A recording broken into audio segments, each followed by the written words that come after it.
অন্যদিকে কাঁকসায় তুলোর দোকানে ভয়াবহ আগুন, অগ্নিদগ্ধ মহিলা। দমকলের একটি ইঞ্জিনের চেষ্টায় আগুন নিয়ন্ত্রণে। ধূপকাঠি থেকে আগুন ধরে যায় তুলোর দোকানে, এমনটাই অনুমান দমকলের। দোকানে মজুদ ছিল বিপুল পরিমাণে তুলোর বস্তা। পানাগড় ব্লক প্রাথমিক স্বাস্থ্য কেন্দ্রে ভর্তি অগ্নিদগ্ধ মহিলা।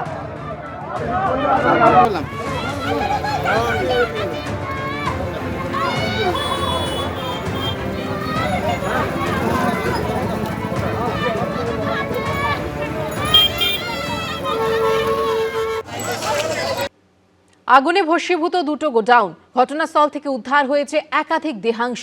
ইতিউতি পড়ে রয়েছে কর্মীদের বাইক, সাইকেল। আত্মীয়দের খোঁজে হন্যে হয়ে ঘুরছেন কাছের মানুষগুলো।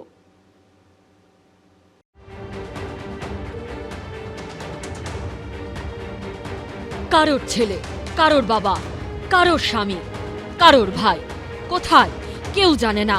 কিভাবে খোঁজ পাওয়া যাবে কিচ্ছু জানেন না। ইতিউতি ঘুরে বেড়াচ্ছেন, বুকে এক রাশ দুশ্চিন্তা। বলছে না কিছু জানাবো, ফোনের মাধ্যমে জানাবো, নাম্বার দিয়ে যান। যেই জায়গাটায় আছে ওই জায়গাটা দেখেই আমরা বাড়ি যাবো। ভাই এখানে রয়েছে। প্রথম খবর কার থেকে পেয়েছিল? আমার বাড়ির একই সাথে থাকতো ছেলে, সে কোনো রকম বাড়ি গিয়েছিল। তার পুরো মাথা সেলস নেই, ঝলসে বলছে গিয়েছে। সে এখন বাড়িতেই আছে। সে শুধু দুটো কথাই বলেছিল যে আগুন আর ধোঁয়া।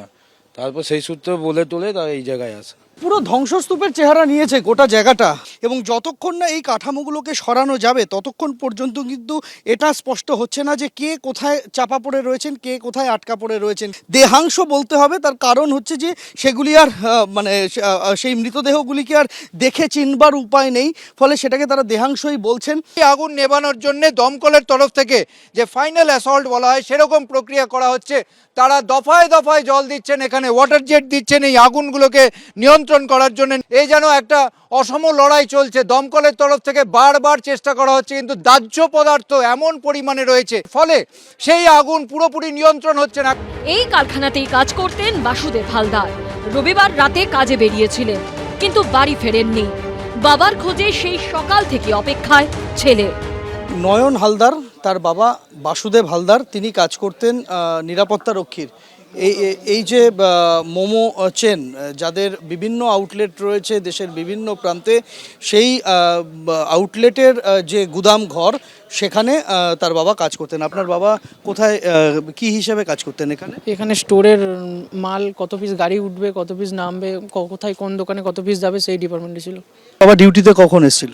বাবা 7টার সময়, 10টা থেকে ডিউটি, এরকম মানে নাইট ডিউটি। বাবার সাথে আর কথা হয়নি। শুনেছি 3জন নাকি এরকম হয়েছে, তার মধ্যে আমার বাবাও আছে। দাদার ছবি নিয়ে সে অপেক্ষা করছে। কখন কি করতেন তিনি এখানে? ফুলের কাজ করতেন। কত বছর? 8 বছর ধরে কাজ করছেন। আজ সকালবেলায় খবর পেয়ে আমরা বাড়ি থেকে ভোরবেলা খবর পেয়ে এখানে 8টার মধ্যে এসে যাই। এসে দেখছি পুরো আগুন, মানে কোথাও কোথাও জ্বলতিছে। গোডাউনের অদূরেই এই বাড়ি।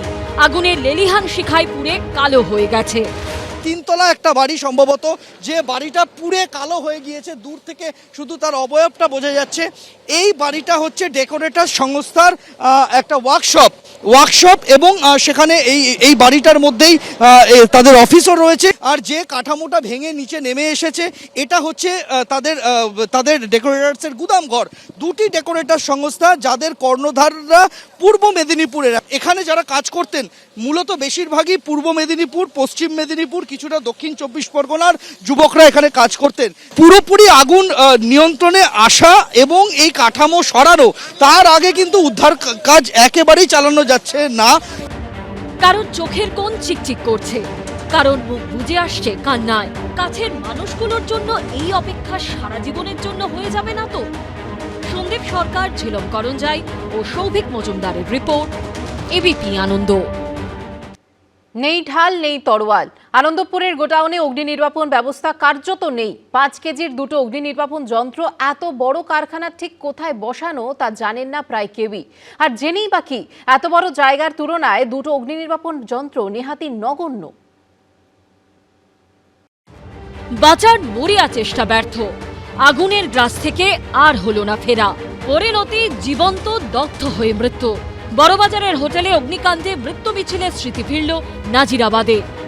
বলেছিল খেয়ে দিয়ে শুয়ে পড়তে, আর ও খাওয়া দাওয়া করছে, খেয়ে দিয়ে শুয়ে পড়বে। এবারে আজকে ছুটি হয়ে গিয়েছিল, জানে বাড়ি আসবে। জীবন বড়ই নির্মম। এই আছে এই নেই। কলকাতার বুকে নাজিরাবাদে ফের তা প্রমাণিত হলো। কষ্টের মৃত্যু, বাঁচার আপ্রাণ চেষ্টাও ব্যর্থ। এই ছবিটা কেঁপে ওঠার মতো। আগুন এতটাই ভয়াবহ যে বেঁকিয়ে দিয়েছে টিনের আস্ত শেড, ভেঙে পড়েছে ইটের পাঁচিল। নাজিরাবাদের ওয়ার হাউসের সামনে শুধুই পরিজনকে খুঁজে পাওয়ার মরিয়া চেষ্টা। বললো লাস্ট বেলা যখন আমাকে ফোন করেছিল 3-এর সময়, বললো আমাকে বাঁচাও, নাহলে 5 মিনিটের মধ্যে আমি মরে যাবো। আনন্দপুরে নাজিরাবাদ এলাকায় পাশাপাশি রয়েছে দুটি গোডাউন, একটি ডেকোরেটরসের, অন্যটি অনলাইন ফুড ডেলিভারি সংস্থার। পুরোটাই টিন দিয়ে শেড করা। খাবার থেকে সফট ড্রিঙ্কস সবই মজুদ থাকতো এই গোডাউনেই। অগ্নিকাণ্ডের পর সেখানে গিয়ে দেখা গেল রয়েছে সারি সারি ক্যান ড্রিঙ্কস। অন্যদিকে ডেকোরেটরসের গোডাউনেও মজুদ ছিল প্রচুর মালপত্র। কিন্তু পর্যাপ্ত অগ্নি নির্বাপন ব্যবস্থা কি ছিল? ফায়ারের যে জল হুট করে যে নিভে যাবে আগুন ধরে গেলে সেরকম সিস্টেম কিছু ছিল না। শুধু ও যেটা বলছে যে বেঁচে গেছে, বলছে অত্যাধিক প্লাউডের জন্য আগুনটা তাড়াতাড়ি ছড়িয়ে গেছে। এখানে রাখা হয়েছে 5 কেজির মাত্র 2টি ফায়ার এক্সটিংগুইশার, যা এত বড় জায়গার জন্য কিছুই নয়। যখন ওয়্যার হাউসটা হয়েছিল সেই সময়ে ফায়ারের যে প্রোটেকশন সিস্টেম, ডিটেকশন সিস্টেম যে লাগানোর কথা হয়, তার মধ্যে হচ্ছে স্প্রিংলার সিস্টেম লাগানোটা বাঞ্ছনীয়। কারণ যদি এমার্জেন্সি যদি কিছু হয়ে যায়, অটোমেটিকই যখন ফায়ার হবে অটোমেটিক জল পড়বে স্প্রিংলার সিস্টেম থেকে। ওই সিস্টেমটা আমি পরে এসেছি, আমি দেখলাম না। কিন্তু যে এক্সটিংগুইশারগুলো লাগিয়েছে সেগুলো হচ্ছে ওয়্যার হাউসের অনেকটা ভেতরের দিকে, যেখানে দাহ্য বস্তু বেশি আছে। আনন্দপুরের যে দুটি গোডাউনে আজকে ভয়াবহ আগুন লাগে এবং যে আগুনের ফলে ইতিমধ্যে একাধিক ব্যক্তির মৃত্যু হয়েছে বলে আমরা খবর পাচ্ছি, সেই গোডাউনের একটা অংশে আমরা রয়েছি। গোদামের এই যে অংশটা, সেই অংশেও এখনো পর্যন্ত কোথাও কোনো ধরনের অগ্নি নির্বাপন ব্যবস্থা, কোনো ধরনের ফায়ার ফাইটিং ইকুইপমেন্টস বা কোনো ধরনের যে সিলিন্ডারগুলো থাকে যার মাধ্যমে আগুন নেভানো হয়, সেগুলো এখনো পর্যন্ত চোখে পড়ছে না। কোনো ব্যবস্থা নেই এখানে কোনো। তার জন্য আমরা এখান থেকে আজকে 6 মাস আগে আমি এখানে কাজ করতাম, এখান থেকে 6 মাস আগে কাজ ছেড়ে দিয়েছি। না না না না, ও কোনো ব্যবস্থা নেই। দেখুন অগ্নি নির্বাপন ব্যবস্থা মানে আমি যে প্রিলিমিনারি দেখেছি, এখানে দেখুন স্প্রিংলার ইনস্টলেশন করা রয়েছে। তো যাই হোক, যে কোনোভাবে কাজ নিশ্চয়ই করেনি। সন্ধে ধ্বংসস্তূপে পরিণত হওয়া কারখানার কাঠামো সরাতে আনা হয় জেসিবি। ততক্ষণে শেষ বহু প্রাণ। আরো অনেকেই তখনও ঘুরে বেড়াচ্ছেন নিজের প্রিয়জনকে খুঁজে বেড়াতে। হিন্দল দে, অর্ণব মুখোপাধ্যায় ও ঝিলম করঞ্জায়ের রিপোর্ট, এবিপি আনন্দ। এবিপি আনন্দ, এগিয়ে থাকে, এগিয়ে রাখে।